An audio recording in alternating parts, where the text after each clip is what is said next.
इस बार लोगों को ऐसी खांसी ने जकड़ा हुआ है, जो खांसी ना दवा से जा रही है ना सिरप से जा रही है। लोग सिरप पर सिरप पी रहे हैं, लेकिन ये खांसी ठीक होने का नाम नहीं ले। ऐसा क्यों हो रहा है भाई? इससे कैसे बचा जा सकता है? इसके पीछे कोई भयानक वायरस है क्या? आपके और आपके परिवार से जुड़ी, सेहत से जुड़ी बहुत जरूरी चैप्टर है, देखिए।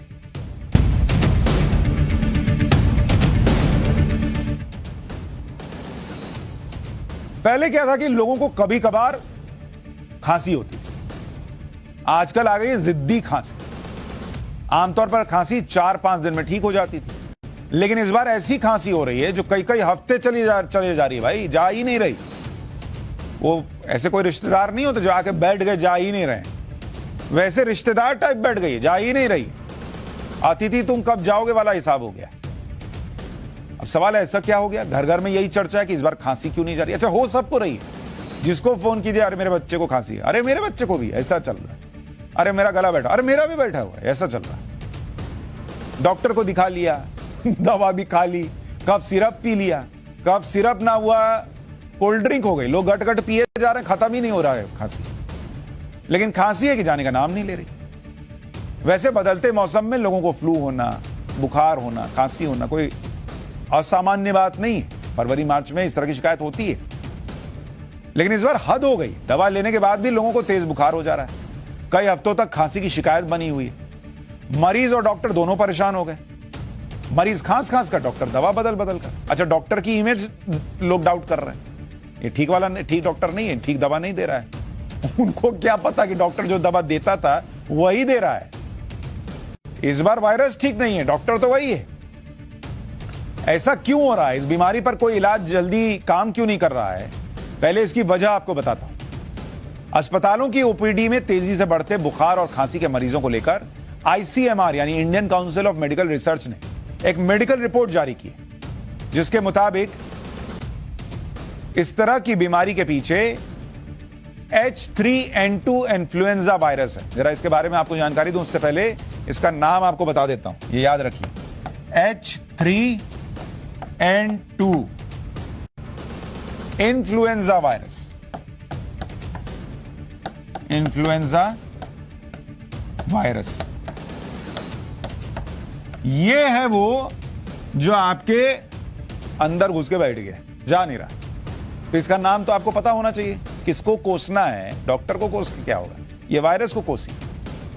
ये फ्लू वायरस फिलहाल हवा में मौजूद है और दूसरे फ्लू वायरस से ज्यादा संक्रामक है, इसलिए हवा में घुलकर सांस के अंदर चला जा रहा है।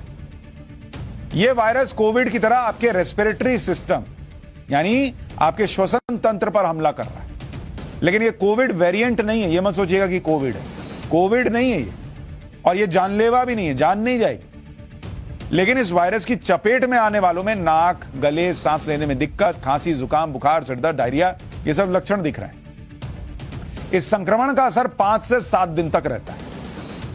तेज बुखार आता है जो 3-4 दिन बाद कई बार उतर भी जाता है, लेकिन खांसी 3 से 4 हफ्ते तक बनी रहती है। मतलब बुखार चला भी जाए, खांसी नहीं जाती। अस्पतालों में इसके मरीज लगभग 40% बढ़ गए। तो आप अकेले नहीं हैं, कईयों को हो रहा है, बहुतों को हो रहा है। यह वायरस 15 साल से छोटे और 50 साल से ज्यादा उम्र के लोगों पर ज्यादा असर करता है। आपको याद होगा कि कुछ साल पहले H1N1 वायरस आया था।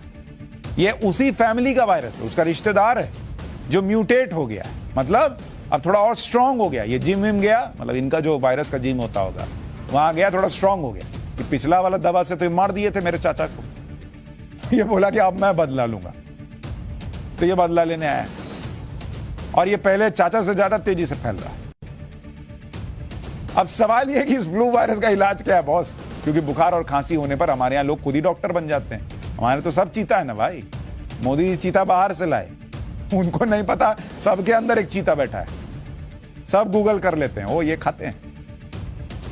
बुखार होने पर पैरासीटामोल और खांसी जुकाम होने पर कोई एंटीबायोटिक, ये एक सेट फॉर्मूला लोगों ने बना लिया। इतना ले लेते हैं अपने मन से एंटीबायोटिक। हमारे यहाँ एंटीबायोटिक को लोग भूंजा की तरह खाते हैं। विदेश में बिना प्रिस्क्रिप्शन के एंटीबायोटिक मिलता नहीं है, इतना नुकसानदेह। इस बार आईसीएमआर ने डॉक्टरों को सलाह दी है कि मरीजों को एंटीबायोटिक लिखने से बचिए। लोगों को भी बिना डॉक्टर की सलाह के कोई भी एंटीबायोटिक नहीं लेनी चाहिए। ऐसा क्यों कहा जा रहा है वो आपको आगे बताऊंगा, लेकिन उससे पहले उन एंटीबायोटिक्स के नाम बता देता हूं जिन्हें आप बिना सोचे समझे खा रहे हैं। जैसे एक है एमॉक्सिसिलिन,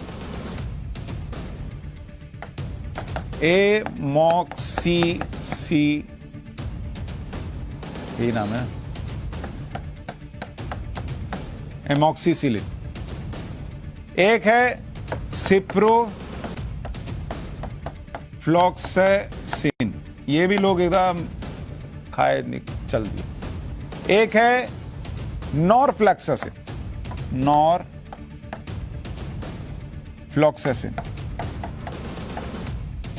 ये वाला भी। एक है ऑफ्लॉक्सासिन, ये भी लोग खा रहे हैं। तो थोड़ा सोच समझ। आईसीएमआर ने अपनी रिसर्च में पाया कि इस फ्लू वायरस से लोगों को डायरिया की दिक्कत हो रही, इसलिए बहुत से डॉक्टर भी धड़ल्ले से एंटीबायोटिक का कोर्स चलाते हैं। लेकिन 70% मामलों में डायरिया फ्लू की वजह से नहीं बल्कि वायरल की वजह से हो रहा है, जिसमें एंटीबायोटिक की जरूरत ही नहीं। इसलिए ये बिना फ्लू की जांच किए बिना ये एंटीबायोटिक देना ठीक नहीं है। डॉक्टर्स को पहले एंटी एलर्जिक दवा देनी चाहिए और उसके बाद आगे का क्या हिसाब किताब होना चाहिए सोचना चाहिए। हालांकि इस वायरस से घबराने की जरूरत नहीं, क्योंकि ये जानलेवा नहीं, मतलब आपकी जान नहीं जाएगी। आप बोलने को कह सकते हैं अरे यार खांस खांस के जान ही चली गई, जाती नहीं ना है, वो तो बोलने का है, तो वो बोलने वाला ही रहेगा, जान जाएगी नहीं। लेकिन ये आपको 2 से 3 हफ्ते तक परेशान जरूर कर सकता है। और 2 से 3 हफ्ते आप बीमार रहिएगा, खांसीएगा, ऑफिस नहीं जाएगा, तो बॉस आपके पीछे पड़ जाएगा अलग वायरस पर, वो आपकी जान के पीछे पड़ जाएगा, तो वहां ज्यादा खतरा है। इन्फ्लुएंजा वायरस से बचने और कंट्रोल करने के आईसीएमआर ने कुछ गाइडलाइंस जारी किए। इसमें आपको कोरोना वाली सावधानी अपनानी होगी, लेकिन ये कोरोना नहीं है।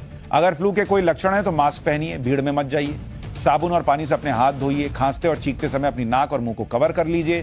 फ्लू के लक्षण है तो खाने में लिक्विड डाइट लीजिए। बुखार और बदन में दर्द के लिए पैरासीटामोल की गोली ले लें, लेकिन डॉक्टर से पूछकर।